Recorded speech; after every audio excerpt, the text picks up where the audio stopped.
নমস্কার। এই এসআইআর প্রক্রিয়া নিয়ে আমাদের এই রাজ্যে যে একেবারে অন্তহীন নাটক হয়ে চলেছে, তার থেকে মোটামুটি দুটো গোদা বিষয় আমাদের চোখের সামনে এসেছে এবং যে দুটো নিয়ে আর কোনো তর্ক করার কার্যত কোনো অবকাশই নেই। সেই দুটো বিষয়ের মধ্যে একটা হলো যে এই ধরনের নিষ্কর্মা সিইসি অর্থাৎ সেন্ট্রাল ইলেকশন কমিশন এর আগে ভারতবর্ষে আসেনি। এটা একেবারে অভিজ্ঞতা লব্ধ স্বতঃসিদ্ধ। আর দ্বিতীয়টা হলো এই এসআইআর প্রক্রিয়াকে বিলম্বিত করার জন্য এবং বাধা দেওয়ার জন্য পার্থিব যত রকম কৌশল অবলম্বন করা সম্ভব আমাদের শাসক দল তৃণমূল সেটা প্রথম দিন থেকে চালিয়ে যাচ্ছে এবং আরও যতদিন থাকবে চালিয়ে যাবে। দেখুন, প্রথম বিষয়টা নিয়ে অর্থাৎ নির্বাচন কমিশনের নিষ্ক্রিয়তা নিয়ে বা তাদের একটা অদ্ভুত অকর্মণ্যতা নিয়ে অনেক কথা আমি এর আগে বলেছি। আজকে আমি যেটা বলতে চাইছি সেটা হলো এই যে তৃণমূল যেভাবে এসআইআর প্রক্রিয়াকে বাধা দিচ্ছে, প্রশাসনিক স্তরে, রাজনৈতিক স্তরে, বিচার বিভাগের দ্বারস্থ হয়ে গালাগাল দিয়ে বারে বারে একটা ম্যাচও ইমেজ দেখিয়ে এমন একটা ভাব করছে যেন তাদের যুদ্ধটা আসলে নির্বাচন কমিশনের সঙ্গে রাজনৈতিক স্তরে আর অন্য কারোর বিরুদ্ধে নয়। আমার বক্তব্য, এই যে নজির তৃণমূল কংগ্রেস স্থাপন করছে এবং করেই চলেছে, তার পরিণতি কিন্তু ভয়াবহ হতে পারে। এবং ঘটনাবলী মোটামুটি আমার মতো করে বিশ্লেষণ করে আমি আনুমানিকভাবে এই সিদ্ধান্তে পৌঁছেছি যে এর ফলে তৃণমূল কংগ্রেস যা চাইছে ঠিক তার উল্টো হওয়ার সম্ভাবনা সবচেয়ে বেশি এবং এটা এমনভাবে বুমেরাং হয়ে তাদের উপর ফিরে আসতে পারে যে দেখা যাবে যে ভোটে ক্ষমতাচ্যুত হওয়ার অনেক আগে তারা ক্ষমতাহীন হয়ে পড়তে পারে। কেন, কিভাবে, সেটা আমি আপনাদের অল্প কথায় আমার মতো করে ব্যাখ্যা করতে চাই। প্রথমত দেখুন, সব ব্যাপারে সেই শুরু থেকে এ পর্যন্ত নির্বাচন কমিশন প্রশাসনিকভাবে রাজ্য সরকারের কাছে যা যা লিখিত অনুরোধ করেছে তার একটাও এই শাসক দল মানেনি। ঠেলায় পড়ে যদি কোনোটা মানতে বাধ্যও হয়ে থাকে তাহলে সেটা আংশিক। এই যেমন ধরুন, সর্বশেষ দৃষ্টান্ত হচ্ছে নির্বাচন কমিশন এই রাজ্যের 3জন সিনিয়র আইএএস অফিসারকে তাদের অবজারভার নিয়োগ করেছেন। নিয়ম হলো, নির্বাচনের কাজ চলাকালীন কোনো অফিসার নিযুক্ত হলে তাকে অন্য কোনো কাজ দেওয়ার আগে বাধ্যতামূলকভাবে নির্বাচন কমিশনের অনুমোদন নেওয়া জরুরি। সবাই নিয়ে থাকে, সব রাজ্যেই এটা নিয়ম। কিন্তু যেহেতু খোদার উপর খোদকারি করাটাই মমতা বন্দ্যোপাধ্যায়ের কৌশল, অতএব তিনি এদের অতিরিক্ত দায়িত্ব দিয়েছেন। শুধু তাই নয়, এই 3জনের মধ্যে একজনকে, স্মিতা পাণ্ডে, তাকে বদলি করে দিয়েছেন নিজেদের মর্জি মাফিক। নির্বাচন কমিশনের যখন টনক নড়েছে, তারা চিঠি পাঠিয়েছেন, তখন তারা নির্বাচন কমিশনকে বলেছেন, না, আপনারা আপনাদের এই সিদ্ধান্ত পুনর্বিবেচনা করে দেখুন। সুতরাং it is not a process of strategy of stonewalling, it is a process of disturbing and to the extent possible destroying the SIR process. খেলাটা বাকি সকলের মতো সুপ্রিম কোর্টের চিফ জাস্টিস সূর্যকান্ত বুঝতে পেরে গেছেন। কল্পনা করে দেখুন, জয় গোস্বামীর মতো একজন নিরীহ গৃহবন্দী ক্ষীণকায় অসুস্থ কবি, তাকেও উত্তেজিত করে বা কোনোভাবে উদ্বুদ্ধ করে তাকে দিয়েও নাকি একটা মামলা ঠুকে দেওয়া হয়েছে সুপ্রিম কোর্টে। এর মানেটা কি আমি ঠিক বুঝতে পারলাম না। জয় গোস্বামীর কবিতা হয়তো জয় মাল্য দু চারটে পড়লেও পড়ে থাকতে পারেন, কিন্তু জয় গোস্বামীর মাহাত্ম্য কি, তার কবিতায় কেন তিনি বাংলার এই মুহূর্তে শ্রেষ্ঠ কবি, এটা কোনো বিচার্য হবে কি আদালতের সামনে? না হোক, দিদি চেয়েছেন, অতএব ভাই কবিকে ইচ্ছায় হোক অনিচ্ছায় হোক হলফনামায় সই করে দিতে হয়েছে। এবং এইভাবে একটার পর একটা ইন্টারলকিউটরি অ্যাপ্লিকেশনের বন্যা দেখে সূর্যকান্ত এই শেষ দিন বলে ফেলেছেন যে বেশ বুঝতে পারছি আপনাদের আসল মতলব হলো এসআইআর প্রসেসটা বানচাল করে দেওয়া। সুতরাং এটা কিন্তু আর কারোর কাছে গোপন নেই। কিন্তু এর ফলে সমস্যাটা কি হচ্ছে?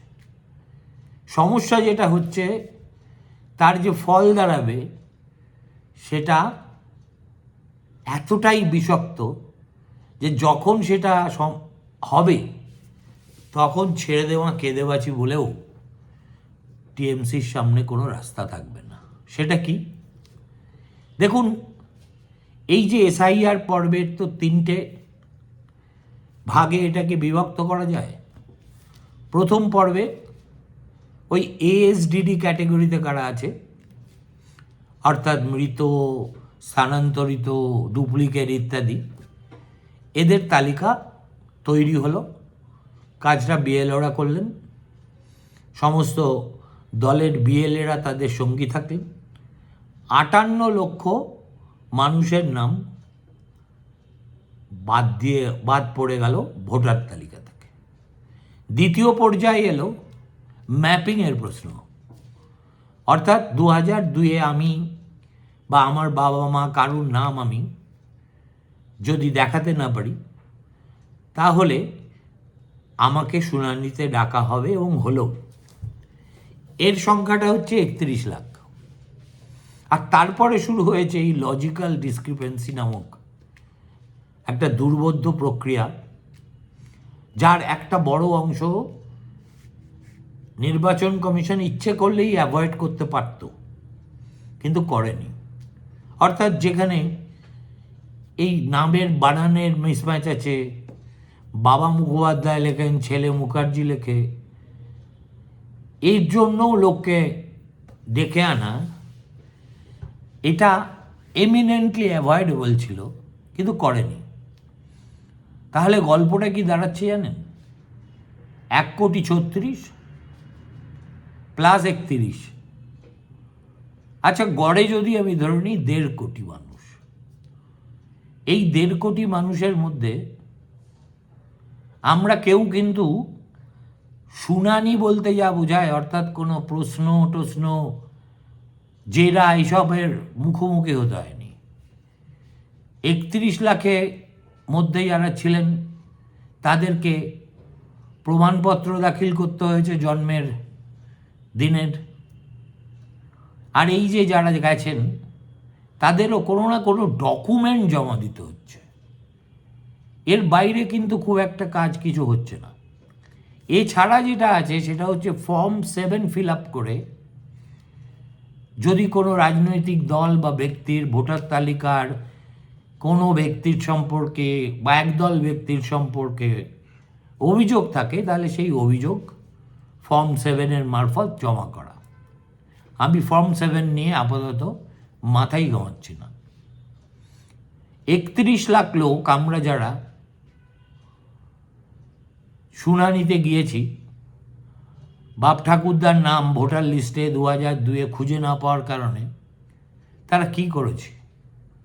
হয় পাসপোর্ট জমা দিয়েছি, নয় শেষ পর্যন্ত সুপ্রিম কোর্টের গুতোকে নির্বাচন কমিশন যখন হায়ার সেকেন্ডারি বা মাধ্যমিকের অ্যাডমিট কার্ড নিতে রাজি হলো তখন সেটা জমা দিয়েছি।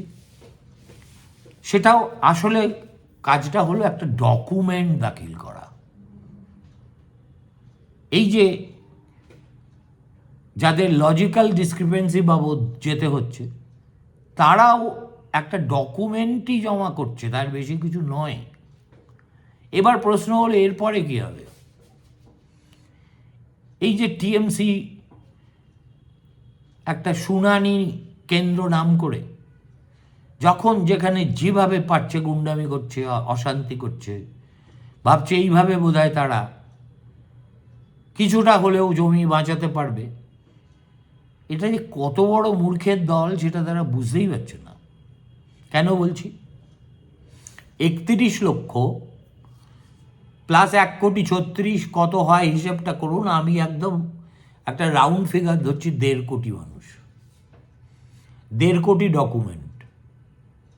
এর মধ্যে আমার কাছে যতটুকু খবর তাতে ওই 31 লাখের মধ্যে বড় জোর 3-4 লাখ লোকের ডকুমেন্ট ভেরিফাইড হয়ে ফাইনাল ভার্ডিক্ট জানা গেছে। বাকি যে ভাস্ট নাম্বার রয়ে গেল, ডকুমেন্ট দাখিল করা মানেই তো চূড়ান্ত ভোটার লিস্টে প্রবেশাধিকার পাওয়া নয়। এটা যদি দয়া করে আমরা মাথায় রাখি তাহলে দ্য এনর্মিটি অফ দ্য এক্সারসাইজ কিছুটা হলেও আমাদের হৃদয়ঙ্গম হবে। এরপরে কি হবে? এরপরে নিয়ম হচ্ছে নির্বাচন কমিশনের বেঁধে দেওয়া নিয়ম, যত ডকুমেন্ট দাখিল হলো প্রাথমিকভাবে ডিইও মানে জেলা স্তরের যিনি সর্বোচ্চ নির্বাচনী অফিসার, তাদের কাজ হচ্ছে এই ডকুমেন্টগুলো যে যেখানে ইস্যু করেছে তাদের কাছে পাঠানো for verification whether the document is genuine or false। অর্থাৎ আপনি যদি মাধ্যমিকের অ্যাডমিট কার্ড দিয়ে থাকেন, মধ্যশিক্ষা পর্ষদের কাছে জানতে চাওয়া হয়েছে। পাসপোর্ট যদি দিয়ে থাকেন, পাসপোর্ট অফিসে জানতে চাওয়া হয়েছে। এরকমভাবে যেই আপনি যদি কোনো জমির দলিল দেখিয়ে থাকেন তাহলে ভূমি সংক্রান্ত দপ্তরে জানতে চাওয়া হয়েছে। এরপরে ভেরিফিকেশন শেষ হলে সেই রিপোর্টটা আসবে ডিইওর কাছে। ডিইওই যে সেগুলোকে রেকমেন্ড করে চূড়ান্ত ভোটার তালিকায় তুলে দিতে পারবেন সেটাও কিন্তু নয়। ভালো করে বোঝার চেষ্টা করুন। এরপরে এইআরও এবং ইআরওরা সেগুলো ভেট করবেন। যদি ডিইওর কোথাও নজর এড়িয়ে যায় বা এতৎসত্ত্বেও যদি কোনো ভুলভ্রান্তি থাকে, তাতে কি খেলা শেষ হবে? এরপরে মাইক্রো অবজারভারদের পালা। তারা অবশ্যই সিস্টেমের সামনে বসে এটা দেখবেন, they are the last goal post of checking the veracity. তাহলে এই প্রায় 1.5 কোটি মানুষের ডকুমেন্ট, তার ভেরিফিকেশন একটা স্তরে নয়, ত্রিস্তরীয় verification, DEO, ERO, AERO, finally micro observer. 7 তারিখের মধ্যে হয়তো ডকুমেন্টেশন জমা দেওয়ার পর্ব মিটে যাবে।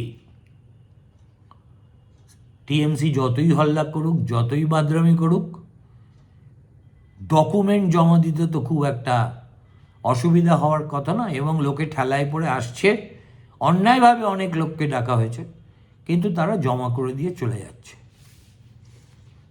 খেলাটা তো শুরু হবে তারপরে।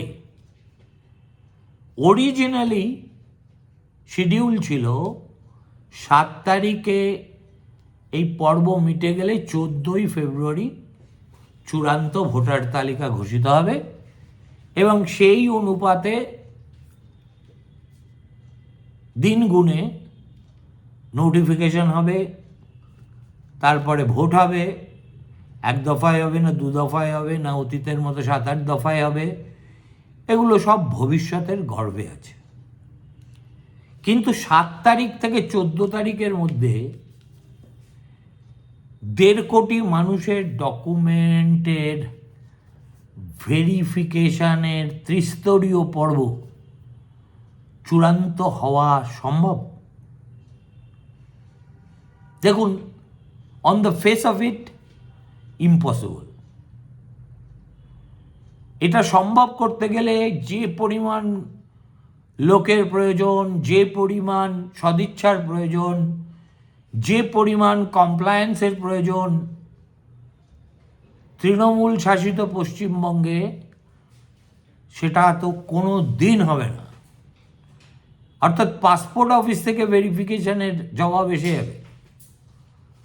কেন্দ্রীয় সরকারের কোনো দফতর হলে সময় মতোই হয়তো আসবে, কিন্তু রাজ্য সরকারের দফতর যেসব জায়গায় ইনভলভ, সেখানে তো তারা অনুপ্রাণিত জীবের মতো নানা রকম ছল কৌশল করে এটাকে বিলম্বিত করে দেবে বা আটকে দেবে বা দেবে না বা নাগাড়ে ছেড়ে দেবে,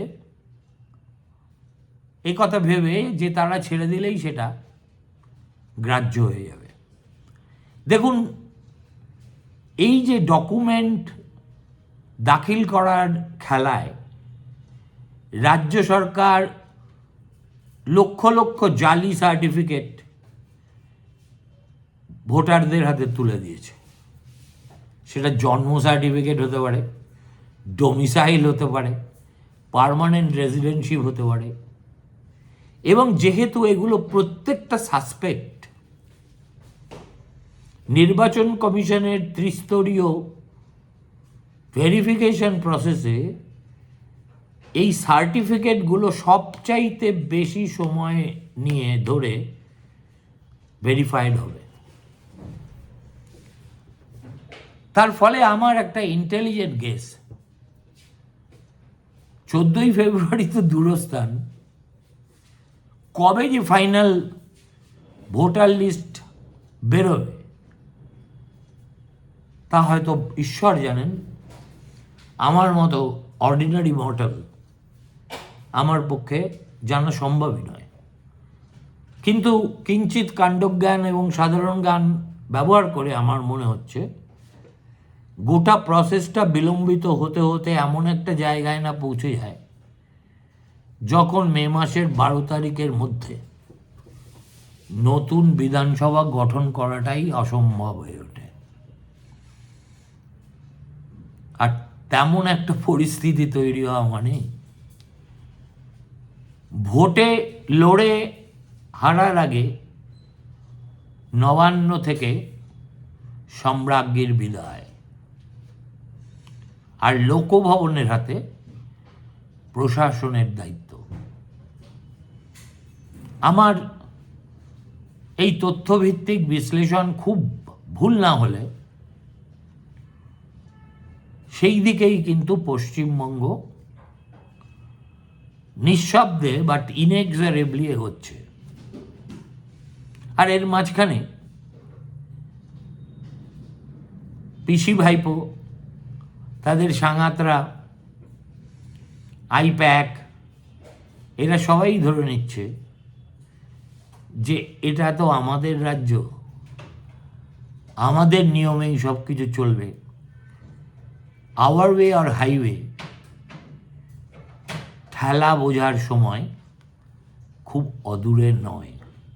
ভালো থাকবেন, শুভরাত্রি, নমস্কার।